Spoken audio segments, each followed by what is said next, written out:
naman yan? Puro ka na lang cellphone. Wala ka man lang natapos, wala kang nagawa kahit isa. Ha?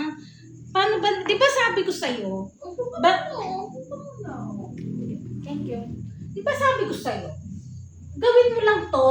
Pag natapos mo gawin, tsaka ka mag-cellphone ng mag-cellphone. Kahit magdamag ka mag-cellphone, basta tapos to. Di ba mo? Huwag ka muna. Thank you. Di ba sabi ko sa'yo? Kahit magdamag ka mag-cellphone, basta tapos mo to. Wala ka man lang nagawa. Ano ngayon ang gagawin natin dito? Cellphone na lang, sasagot natin. Puro cellphone na lang isasagot natin dito. Ganun na lang ang gagawin natin. Tingnan mo to.